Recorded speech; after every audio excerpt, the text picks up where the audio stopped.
फिरत कुमारग मेरो मन नित हो, मेरो मन नित फिरत कुमारग मेरो मन नित फिरत कुमारग मेरो मन नित फिरत कुमारग मेरो मन नित फिरत कुमारग कब दुख दाग हरोगी श्री राधे रानी कब दुख दाग हरोगी ओ कब तुम कृपा करोगी श्री राधे रानी कब तुम कृपा करोगी।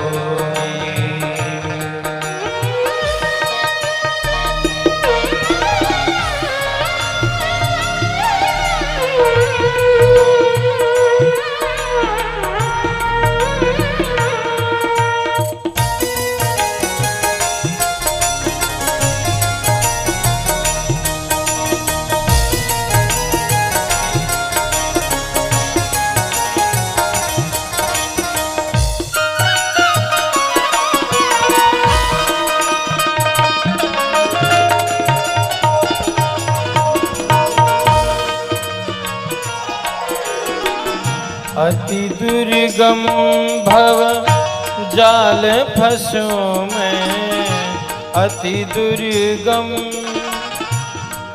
हो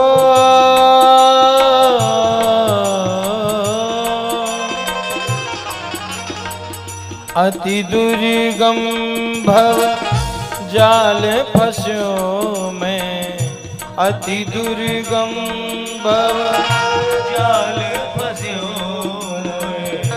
अति दुर्गम भव जाल फंसो मैं अति दुर्गम भव जाल फंसो मैं निज शरण ही कब लोगी श्री राधे रानी निज शरण कब लोगी हो कब तुम कृपा करोगी श्री राधे रानी कब तुम कृपा करोगी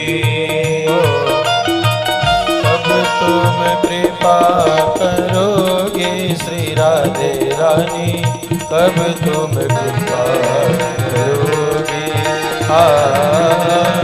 कब तुम कृपा करोगे श्री राधे रानी कब तुम कृपा करोगे कब तुम कृपा करोगे कब तुम कृपा बोलिए वृंदावन बिहारी लाल के श्री गणपति गजानन भगवान की जय। ब्रज की महारानी श्री राधा रानी की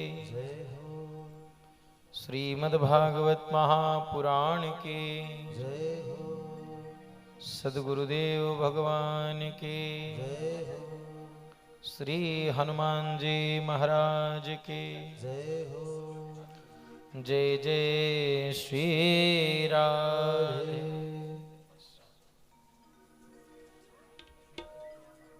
परम मंगलमय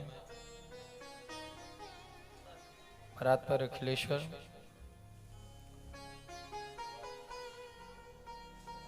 अज अजन्मा अनीह अरूप नामय अभेद अविनाशी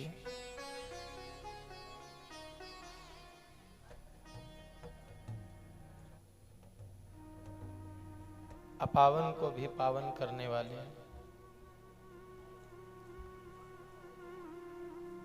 परम करुणावंत भगवान श्री कृष्णचंद्र आपके इस पवित्र वांगमय विग्रह को हम सभी भक्त प्रणाम करते हैं, जिनकी रसमयी भावमयी करुणामयी उपस्थिति में यह पवित्र भागवतीय ज्ञान गंगा अविरल रूप से प्रवाहित हो रही। ऐसे श्री परम कृपा स्वरूप हनुमान जी महाराज आपके मंगलमय चरणों में अनंत वंदन करते हुए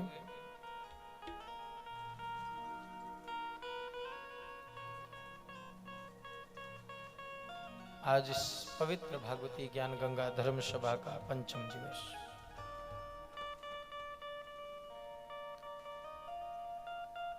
मानव जन्म पाने का यह परम लाभ,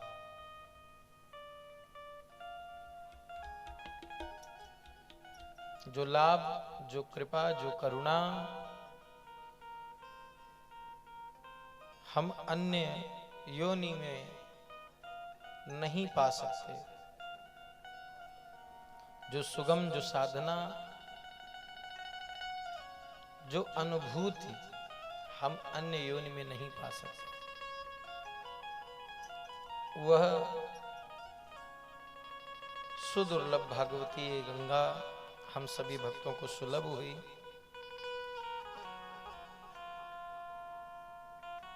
और भक्त बनकर के सुलभ हुई, क्योंकि भागवत जी का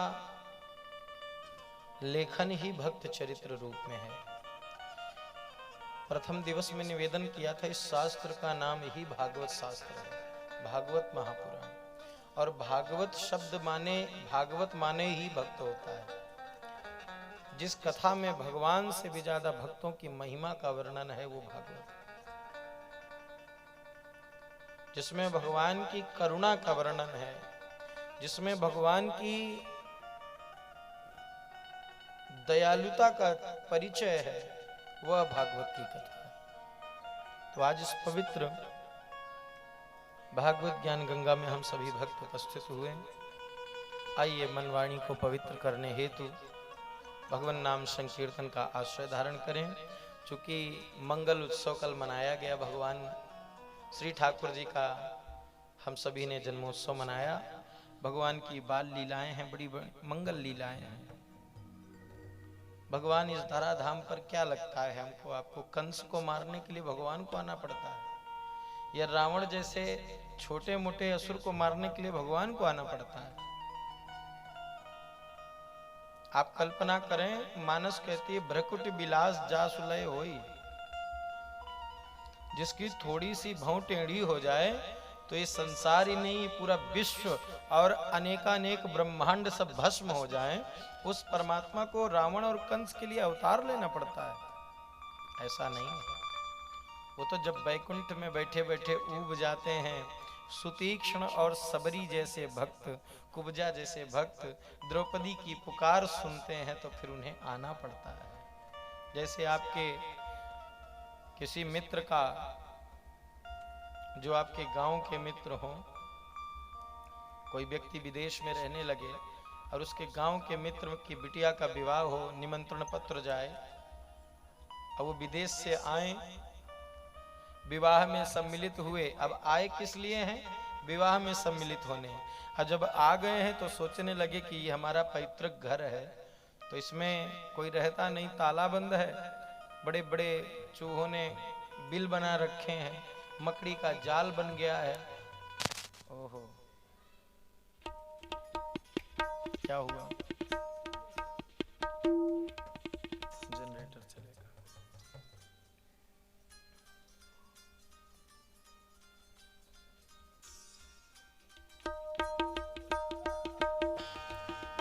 बोली भागवत भगवान की। तो जैसे सोचते हैं ना कि अब घर में बड़े बड़े बिल बन गए हैं, मकड़ी के जाले लग गए हैं, तो थोड़ा इनकी भी सफाई कर दें, पता नहीं दोबारा कब आना हो। तो ऐसे ही हमारे ठाकुर जी आते तो यहाँ पर सबरी के जूठे बेर खाने हैं, विदुरानी का साग छिलका खाने के लिए, सुतीक्ष्ण की भक्ति पर द्रवित होने के लिए। लेकिन जब आ जाते हैं तो सोचते हैं क्यों न चलते चलते जो ये रावण और कुंभकर्ण जैसे चूहों ने बिल बना रखे हैं, कंस जैसे जाले बन चुके हैं हमारी इस सुंदर दुनिया में, इनको भी चलते चलते साफ कर दें। तो भगवान आते किस लिए हैं? विप्रधेनु सुर संत हित लीन मनुज अवतार। भगवान तो हित करने के लिए आते हैं। ब्राह्मण संत गौओं का हित करने के लिए आते हैं। तो हम सभी ने कल भगवान के अवतार चरित्र का बड़ा सुंदर दर्शन लाभ भी पाया, श्रवण लाभ भी पाया। आइए भगवान नाम संकीर्तन का सुंदर गायन करें और फिर भगवान की मंगलमयी पतित पावनी कथा में प्रवेश करें। बोलिए वृंदावन बिहारी लाल की।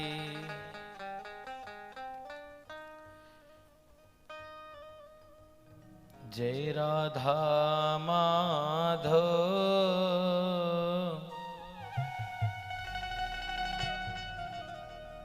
जय कुंज बिहारी। जय गोपी जन वल्लभ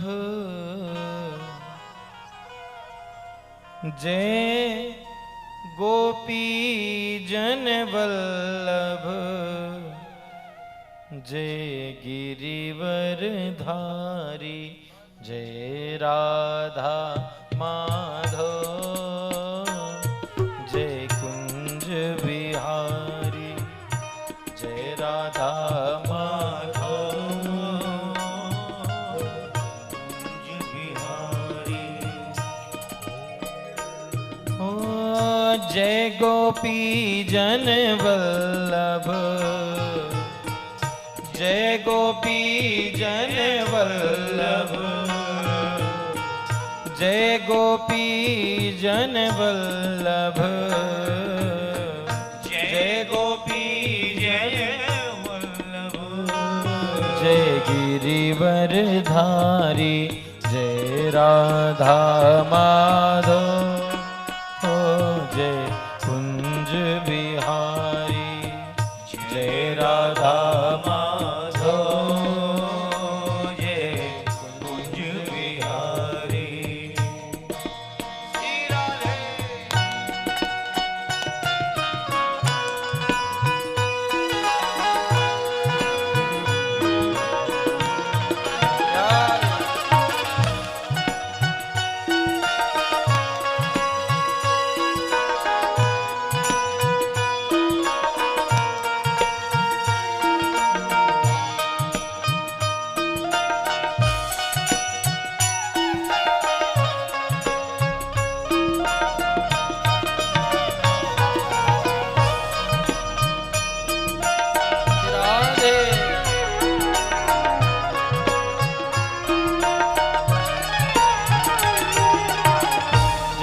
गोपी जन वल्लभ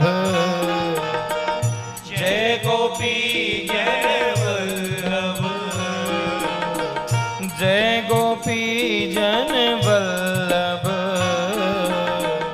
जय गोपी जय वल्लभ जय गिरिवर धारी। गिरिवर धारी। जय राधा माधव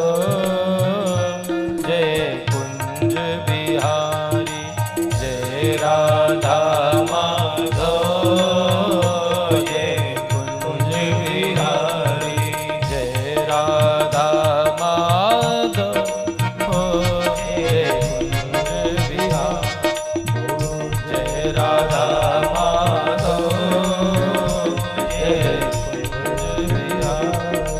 कुंज बिहारी कुंज बिहारी कुंज बिहारी कुंज बिहारी कुंज बिहारी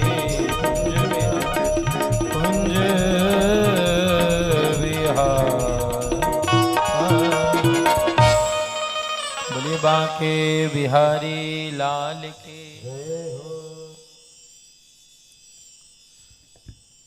नंद स्वात्मज उत्पन्न जाता लादो महामनः।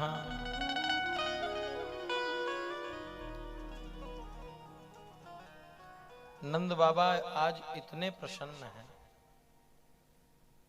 सुखदेव भगवान कहते हैं, राजन, जब नंद राय को ये पता चला कि सुंदर नीलमणि जैसा एक लाला तुम्हारे घर में प्रकट हुआ है, पैदा हुआ है, तो नंद स्वात्मज उत्पन्न, बुढ़ापे में नंद बाबा चहक उठे, उछल पड़े, सूखी हड्डियों में एकदम जोश आ गया। जाता लादो महामना, आह्लादित हो गए। आह्लाद प्रेम किसको कहते हैं?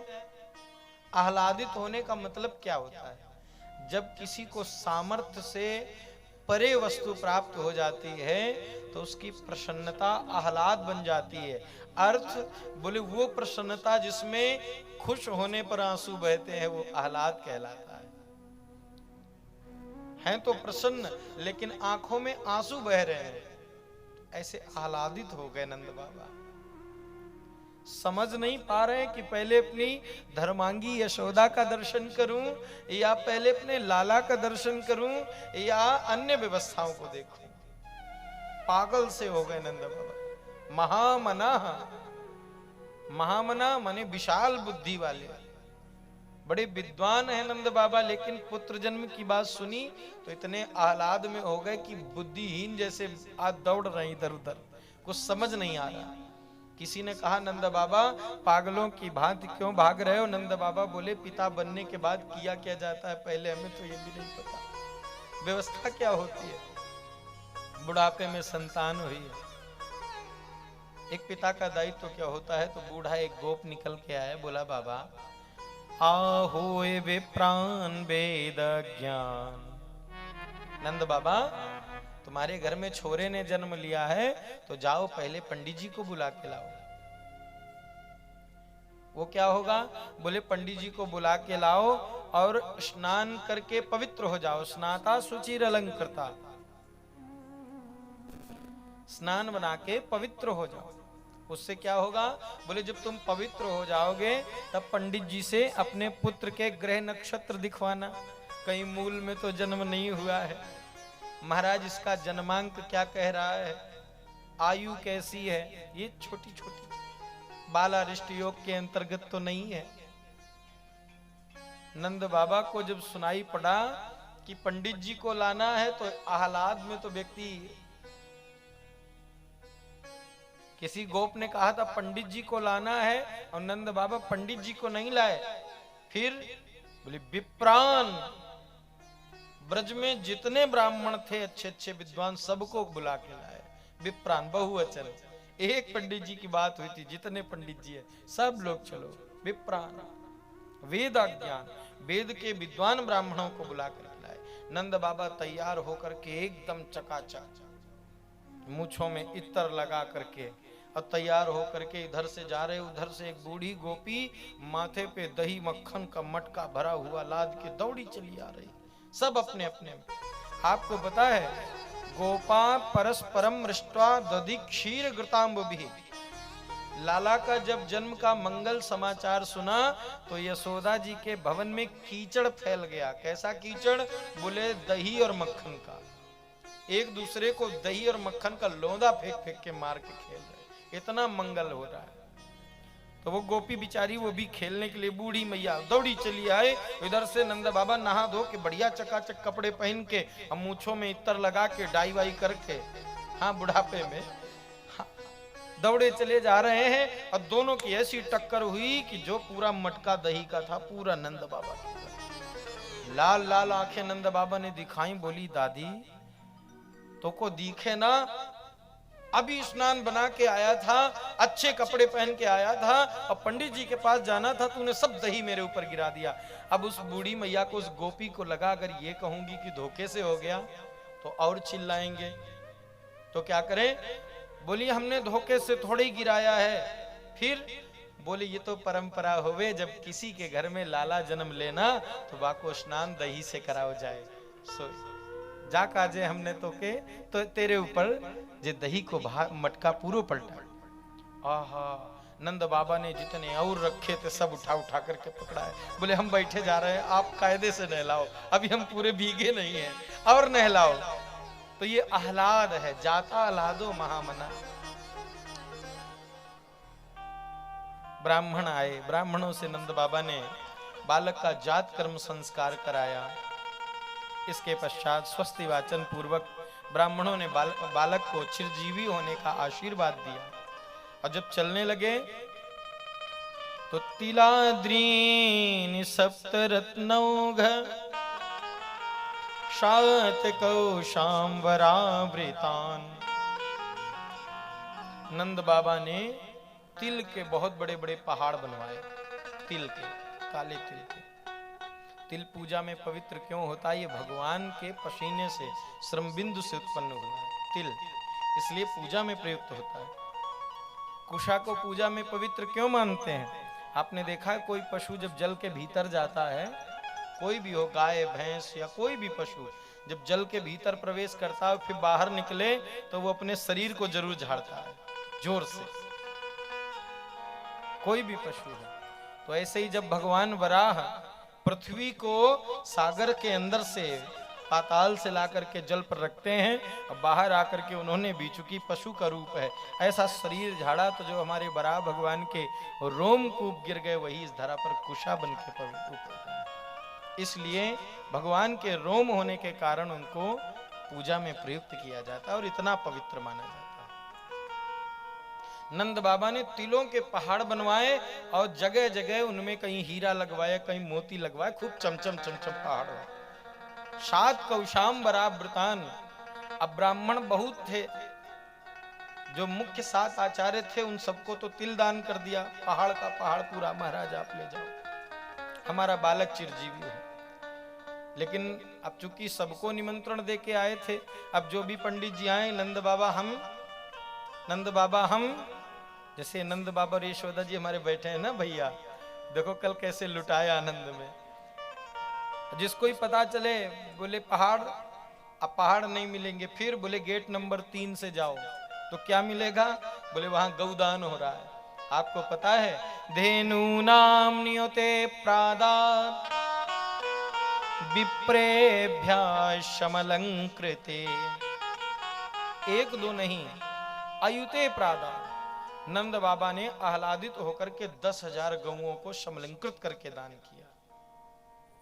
समलंकृत करके माने बढ़िया वस्त्र उड़ाते हैं, दोहने के लिए बाल्टी भी देते हैं, चारा भी देते हैं, माला डाल करके गौ को ऐसे दान किया। बड़ा उत्सव मनाया जा रहा है। अरे नंद घर आनंद भयो जय कन्हैया लाल की, नंद घर आनंद भयो जय कन्हैया लाल की।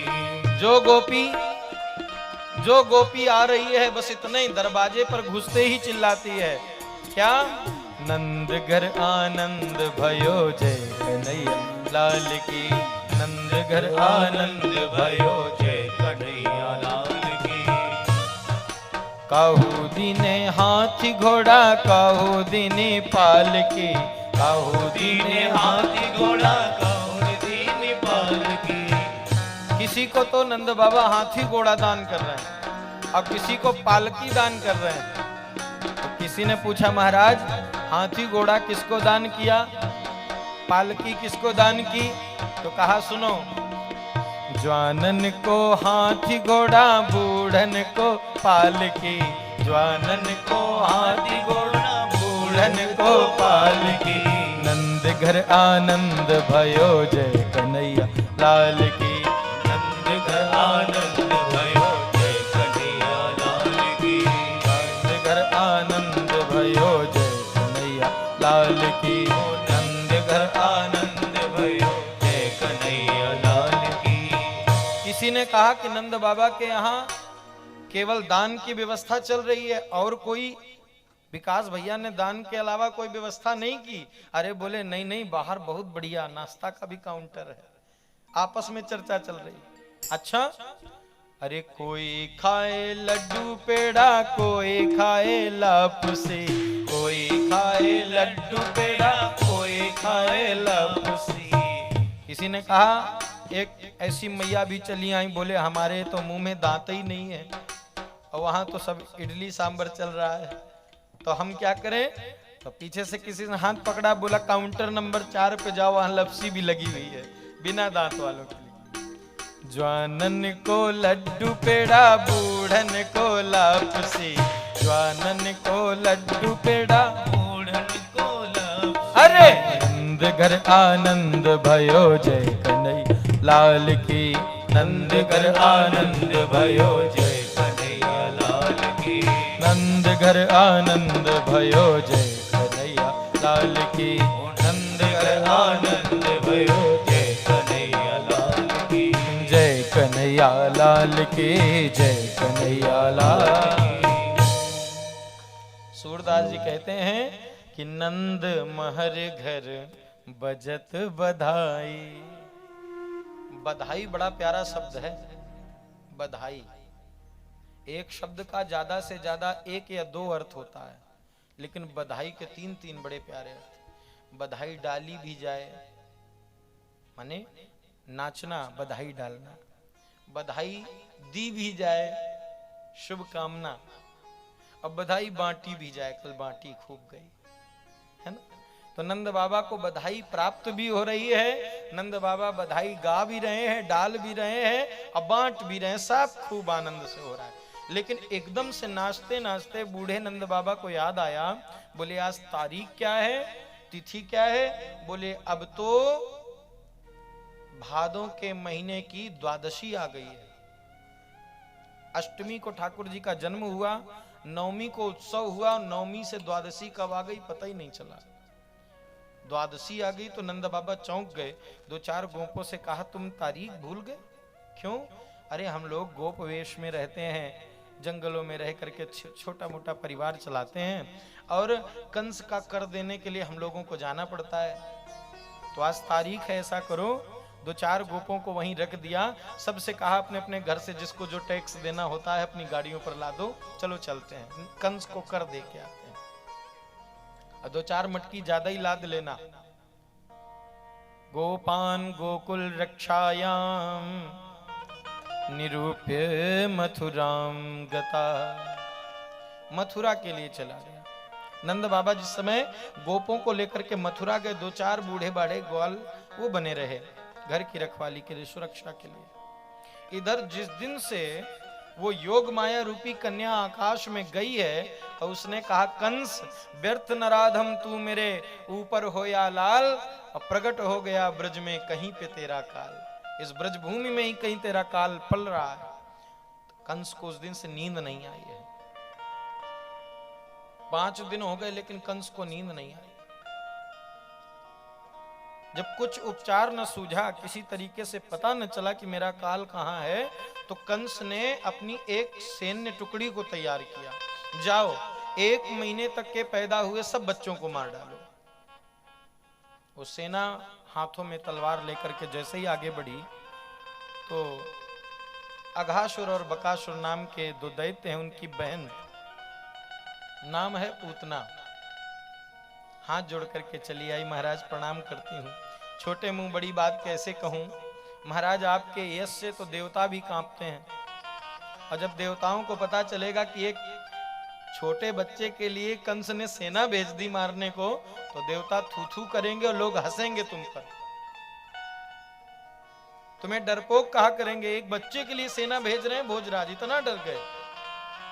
कंस ने कहा तो बहन मैं तुम्हें धर्म की बहन मानता हूं, तुम ही को कुछ उपचार बताओ, मुझे मेरा काल नष्ट करना है। कितना मूर्ख है,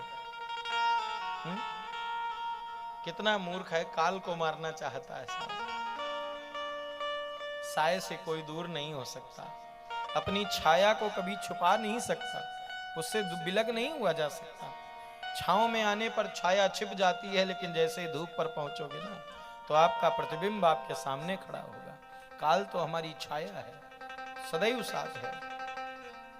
पूतना ने कहा भैया आपको इतना ही तो कष्ट है कि वो बालक मारा जाए, मैं स्त्री देह धारण करके पैदा हुई हूं, और 1 महीने तक का अगर बालक मारने की बात आप कर रहे हो, तो हमारे सनातन संस्कृति में 1.25 मास का सूतक होता है, 1.25 मास तक सूतक होता है। तो 1.25 मास के सूतक काल में वो अभी भी प्रसव कक्ष में ही होगी। इसलिए हम चले जाएंगे और मुझे स्त्री देह को कौन रोकेगा, हम तो अंदर तक घर के खूब चले जाएंगे, सेना थोड़ी घर घर में घुसेगी। कंस ने कहा फिर महाराज मैं उसको दूध के बहाने विष का पान करा करके नष्ट कर दूंगी। कंस ने कहा ठीक है बहन, जैसा तुम्हें ठीक लगे।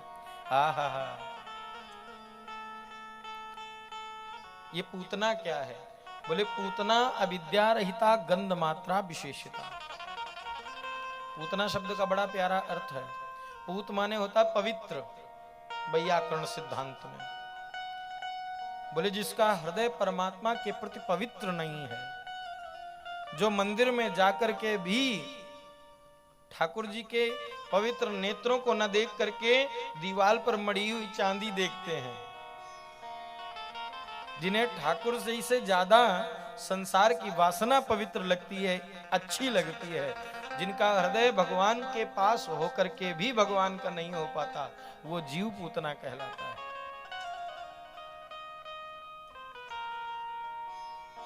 अब देखिए, ताम केशबद्ध व्यतिषिक्त मल्लिका। पूतना है कैसी? पूतना लोक बालग्नि राक्षसी रुधिरासना। एक तो पूतना है, पवित्र हृदय नहीं है। दोष देखिए, लोक बालग्नि बच्चों को मारने वाली है, राक्षसी है माने विकराल रूप है, और रुधिरासना रक्त पीने वाली है। ये सब दोष हैं पूतना के। तो ऐसी विकराल राक्षसी जब मथुरा के बाहर चली तो उसने सोचा कि इस रूप को बना के जाएंगे तो कोई हमें घर में प्रवेश कराएगा क्या? तो क्या करें कि ताम केशबद्ध व्यतिषिक्त मल्लिका। उस पूतना ने अपने बिखरे हुए केशों को समेटा और समेट के एक जूड़ा बनाया और उसमें रात रानी के और बेला के पुष्पों का गजरा बनाया बढ़िया सा। मुख को यमुना के जल में धुल करके और जो भी सुंदरता के लिए संसाधन हो सकते थे सब प्रयोग किए, और इतनी सुंदर बनी। ब्रज जनार्तिनाः, ब्रज जनों ने, ब्रजवासियों ने जिस समय पूतना चली सुंदर बन करके, अब देखिए है कुरूप और सुंदर बन के चली,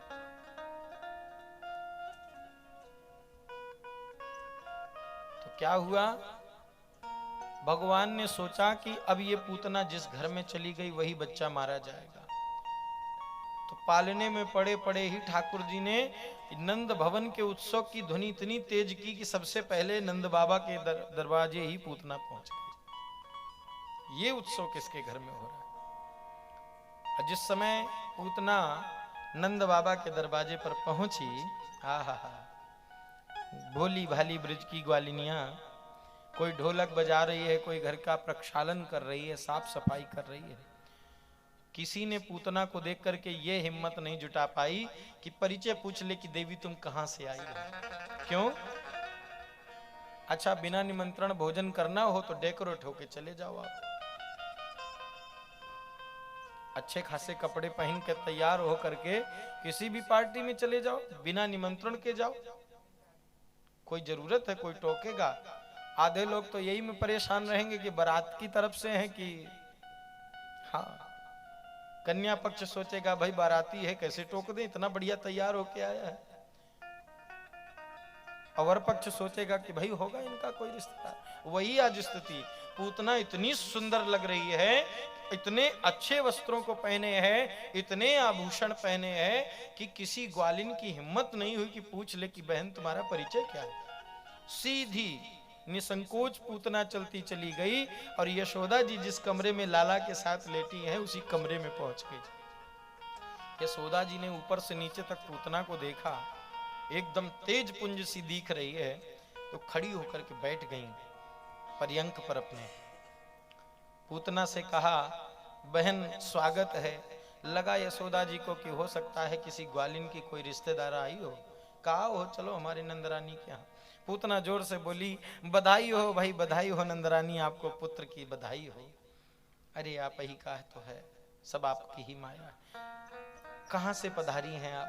पूतना बोली, देखो हम एक ब्राह्मणी हैं, मथुरा से पधारे हैं, और हमने अपने पति की इतनी सेवा की है कि हमको ये वरदान मिला है कि हम जिस बच्चे को गोद में ले करके उसको आयुष्मंत का आशीर्वाद दे देते हैं, वो दीर्घायु हो जाता है, वो चिरजीवी हो जाता है।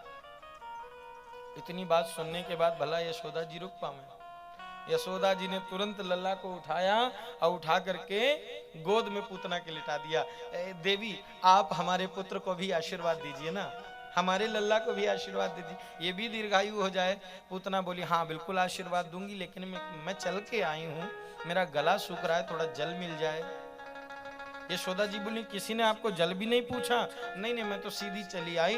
दौड़ करके यशोदा जी जल लेने गई। इतने में पूतना ने क्या किया, अपने वस्त्र को, अंग वस्त्र को ढक करके ठाकुर जी को, और चुपचाप से बाहर निकल गई।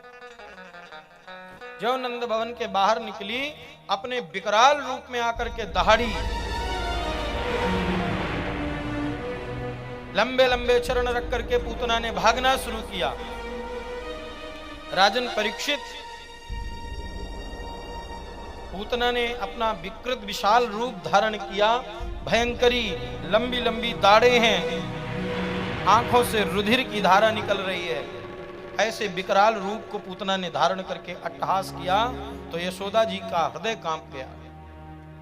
ये कैसी घोर गर्जना! आपको पता है, सुखदेव भगवान कहते, राजन परीक्षित, पूतना अपने पयोधरों में कालकूट नाम का विष लगा करके आई थी, और ज्यों ही पूतना ने छुपाए हुए ठाकुर जी का मुख, अपने साड़ी को, जो पहने हुए वस्त्र है, जैसे ही हटा करके ठाकुर जी को एक हाथ से पकड़ के सामने किया, छोटे से नन्हे से हमारे ठाकुर जी एक हाथ से ही विकराल वेश धारण किए पूतना, जैसे ही ठाकुर जी को अपने सन्मुख किया, सुखदेव भगवान कहते, राजन ठाकुर जी ने नेत्र बंद कर लिए। पूतना ठाकुर जी को हाथ से पकड़ के ऐसे देख रही है, और ठाकुर जी ने नेत्र बंद कर लिए। और भगवान का नेत्र बंद करना हुआ कि बड़े बड़े विद्वानों की कलम चलनी शुरू हो गई। आपको पता है, रोमावलियां प्रफुल्लित होने लगती इस प्रसंग को। 100 से ज्यादा मत हैं कि ठाकुर जी ने नेत्र क्यों बंद किए।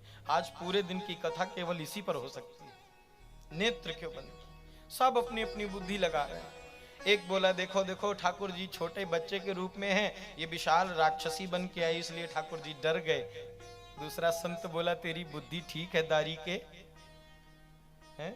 तेरी बुद्धि ठीक है कि जाके डर अति काल डेराए, जाके डर अति काल,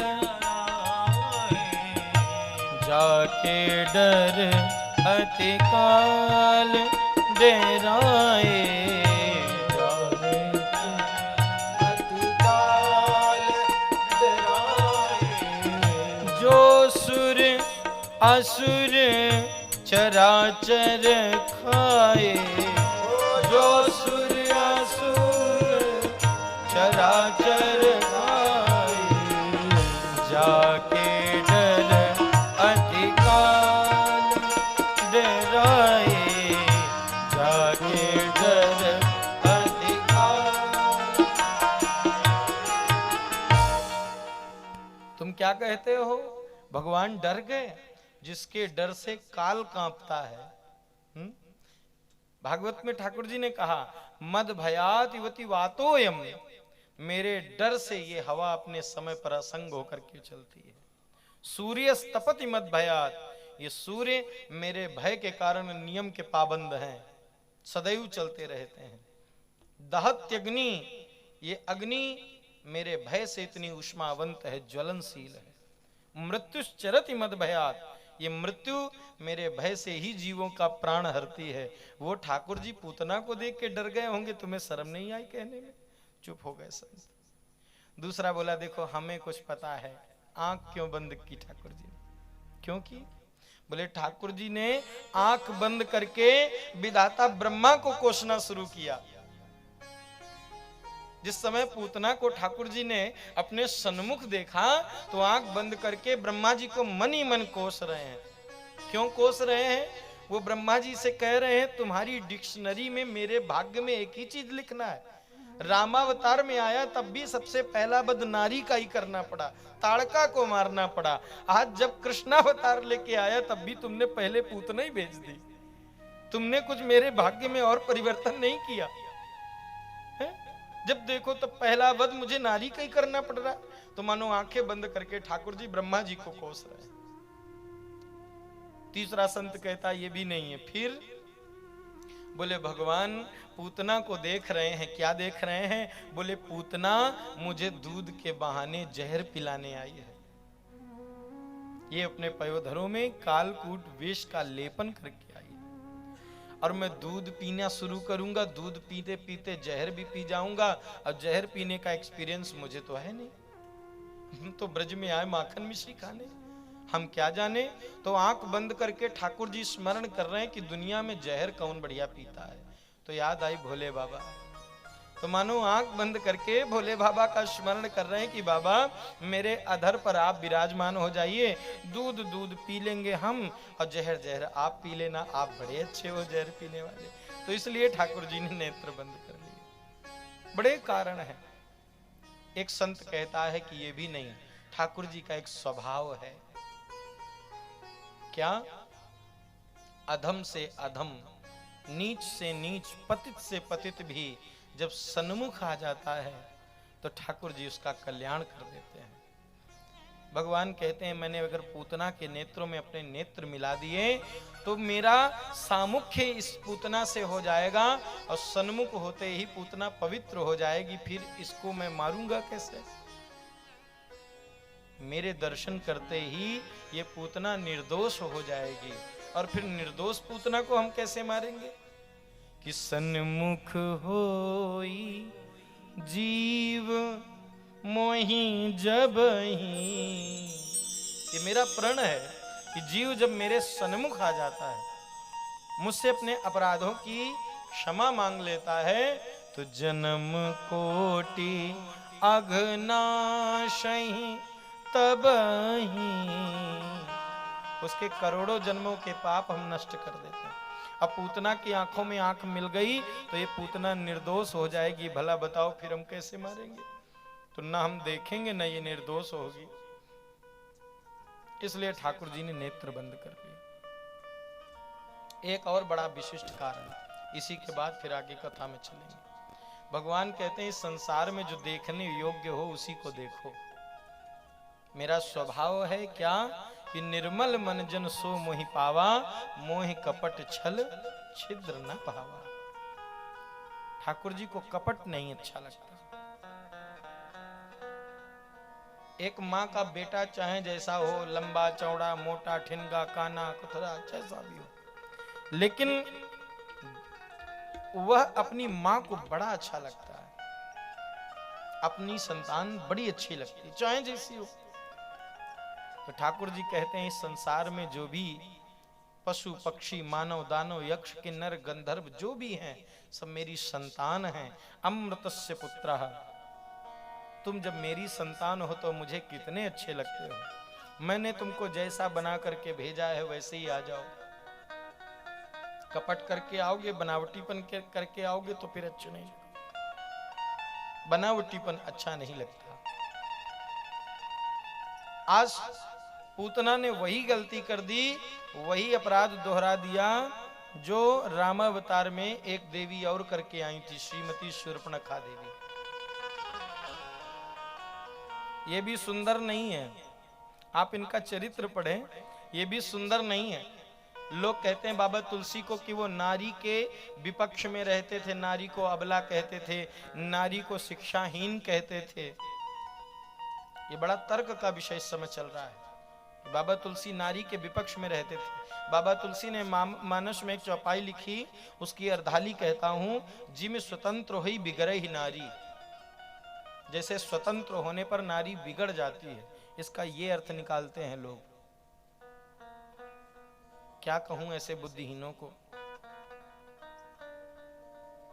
बाबा तुलसी ने इस चौपाई में वो गहराई भरी है।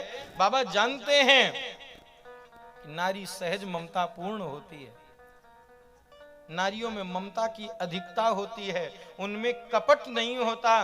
और यही कारण है कि स्वतंत्र हो जाने पर, स्वतंत्र विचरण करने पर कोई भी दो कौड़ी का व्यक्ति अपनी झूठी मूठी बातों से, दो आंसुओं से उनके सील को बिगाड़ सकता है, उनके चरित्र को बिगाड़ सकता है, उनके जीवन को बिगाड़ सकता है। इसलिए बाबा तुलसी ने कहा, जिम स्वतंत्र ही बिगड़ई नारी। कोई भी दो कौड़ी का आकर के उनके शील को बिगाड़ सकता है। इसलिए नारी को परतंत्र, परतंत्र का ये अर्थ नहीं कि बंधन नहीं, भाई, पिता और पति, पुत्र, इनके संरक्षण की आवश्यकता है। ये बुजुर्ग माताएं बैठी हैं, कहीं जाना पड़ता था तो घर में कोई नहीं तो भले ही बच्चे की अंगुली पकड़ ले, अकेले नहीं जाती थी। क्यों? संरक्षण की आवश्यकता है। इसमें ऐसा नहीं कि कहीं से भी तुलसी जी ये चाहते हो कि बेटियों को ना पढ़ाएं, बेटियों को ना बढ़ाएं, नहीं। संरक्षण का अधिकार ये अर्थ ये है, देखना, उन पर अपनी दृष्टि रखना कि कोई अपावनी, अधर्मी, विधर्मी हमारे कन्या, हमारी बेटी, हमारी बहन के नजदीक आकर के उनके शील, उनके जीवन को ना बिगाड़ पावे।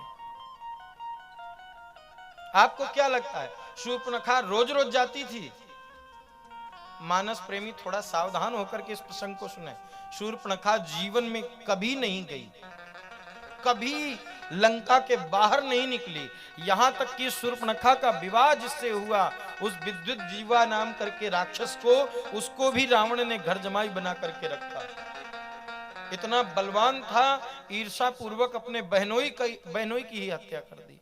शूर्पणखा ने भी मन में संकल्प कर लिया, मेरी मांग में सिंदूर न रखा है रावण तुमने, मैं लंका की किसी नारी के माथे पर सिंदूर नहीं रहने दूंगी। ये लीला है, रामचरित बड़ा गंभीर है। लेकिन विवाह के बाद वैधव्य भी मिला, फिर भी शूर्पणखा जीवन में भाई के संरक्षण को छोड़ करके बाहर नहीं गई, लंका के कभी नहीं गई। बाबा तुलसी कहते हैं मानस में कि पंचवटी सो गए एक बारा, पंचवटी सो गए एक बारा, पंचवटी सो गए एक बारा, पंचवटी सो गई एक बारा, देखे बिकल भई युगल कुमारा, देखे बिकल भई युगल कुमार। कभी नहीं गई, पंचवटी सो गई एक बारा। एक बार जीवन में शूर्पणखा अकेले निकली और ये दूसरी बार जाने का मौका ही नहीं मिला साहब। एक बारा, एक ही बार में नाक कान कट गई, माने शीलहीन हो गई। अब ये भी शूर्पणखा भी देखिए आप साहब, ये सुंदर नहीं है, लेकिन देख विकल भई युगल कुमारा। राघव सरकार को और लखन लाल को देखा तो विकल हो गई, उनको पाने की इच्छा मन में जागृत हो गई। और फिर हुआ क्या, इसने जबरन अपने आप को बनाया। जो काम पूतना करके आई है वही ये भी कर रही है। रुचिर रूप धरि प्रभु पई आई, रुचिर रूप धरि मने बनावट करके। और राम जी के आगे आकर के बड़ी बड़ी बातें बोली, महाराज पूरे विश्व का भ्रमण कर आई, मेरे सदृश सुंदर कोई पुरुष नहीं दिखाई पड़ा। अब आपको देख करके लगता है कि नहीं हमारी जोड़ी बढ़िया है। तुम सम पुरुष न मौसम नारी, यह संजोग विधि रचा बिचारी। राम जी को लगा कि चलो कम से कम इसने अपने बराबर तो कहा। हमारे राम जी मुस्कुरा करके बोले, तो शूर्पणखा हम तुम बराबर के जोड़ के हैं। शूर्पणखा बोली, ये तो दिमाग में ही नहीं रखना राघव कि तुम हमारी बराबरी के हो। हाँ, हम अगर 21-22 हैं तो आप भी 14-15 हो, बराबरी के तो आप भी नहीं हो। अब कह दो महाराज ऐसा कैसे? शूर्पणखा स्वयं कहती है, ताते अब लग रहूं कुंवारी, मन माना कछु तुम्हें निहारी। तुम्हें देख के कुछ लगा कि नहीं चलो काम चल जाएगा। मन माना कछु तुम्हें निहारी। राम जी को मन में आया कि कोट मनोज लजावनी हारे। हमारे एक एक रोम पर करोड़ों कामदेव मोहित हो जाते हैं, और ये कह रही तुम्हें देख के कुछ लगा कि बराबरी के हो। आहा, बनावटी शूर्पणखा को ठाकुर जी ने देखा तक नहीं। सामने बैठे व्यक्ति को देखना ज्यादा सुलभ होता है बगल से, लेकिन ठाकुर जी सामने नहीं देख रहे हैं। शूर्पणखा सामने खड़ी होकर बातें कर रही है, लेकिन राम जी ने किसको देखा? बोले जो बनावटी बन के आता है उसको मैं कभी नहीं देखता, वो मेरी कृपा की दृष्टि से वंचित रहता है। वाम भाग में खड़ी मैया जानकी की तरफ राम जी ने देखा कि सीतई ही चितई कही प्रभु बाता, आहई कुंवर मोर लघु भ्राता। सीतई चितई कही प्रभु बाता, आहई कुंवर मोर लघु भ्राता। सीतई चितई सीतई। राम जी ने किसकी तरफ देखा? जानकी जी की तरफ। माने एक बड़ा सुंदर संकेत है, जैसा ठाकुर जी ने बनाया है और जो ठाकुर जी ने दिया है बस वैसे ही बन के प्रकट हो जाइए, वैसी ही व्यवस्थाओं के साथ प्रकट हो जाइए। जरूरी नहीं सोने का सिंहासन चढ़ाओ, सामर्थ्यवान हो फिर पानी चढ़वा के चढ़ाओ तो फिर गलत होगा। नहीं है तो माता कहती है ना नवरात्र की पूजा में, सोने को लोटा गंगा जल पानी, सीधे कहो स्टील का लोटा हैंडपंप का पानी, है ना? जो है क्या झूठ बोलने की जरूरत है कि सोने का लोटा, वो नहीं जानते। नारायण नाम है उनका, नारायण शब्द का अर्थ जानते, रोज बोलते श्रीमन नारायण। नारायण शब्द का अर्थ क्या है? बोले नरस्य हृदयम नारम, मनुष्य का जो हृदय होता है वो नार कहलाता है। हृदय माने दिल। नारम ऐनम सह नारायणा, और जो उस दिल में बैठा है वो नारायण होता है, उसको नारायण कहते हैं। और जो दिल में बैठा है उससे चोरी की जा सकती है? बता, हम आप मानवों से झूठ बोल सकते हैं, लेकिन जो दिल में बैठा है उससे झूठ कैसे बोलोगे? वो तो सब जान